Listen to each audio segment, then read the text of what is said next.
আপনার মতে এখন কি মনে হয়, মার্কেট কি আপে যাবে নাকি সেলে যাবে? আপনার হাতে 3 সেকেন্ড সময় আছে, আপনি অ্যানালাইসিস করে আমার কমেন্ট বক্সে অ্যান্সারটা দিবেন। ফার্স্টে আমরা দেখতে পাচ্ছি যে মার্কেট ক্লিয়ার একটা ডাউন ট্রেন্ড। সো লাস্টে আমরা দেখতে পাচ্ছি একটা সুইং আছে। এই সুইংটা আমরা দেখব যে এই সুইংয়ে আমাদের আসলে কি রিজেকশন, যে ক্যান্ডেলটা দেখাইতেছে এই ক্যান্ডেলটা কি আমাদের রিজেকশন হয় নাকি ব্রেকআউট করে।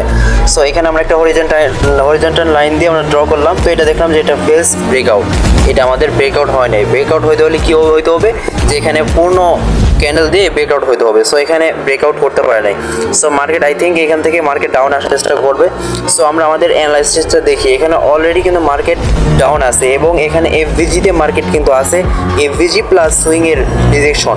সো এখান থেকে একটা মার্কেট হাই রিজেকশন দিয়ে এখান থেকে আমরা একটা লাস্ট একটা দেখতেছি কনফার্মেশন ক্যান্ডেল দিচ্ছে সেলের জন্য।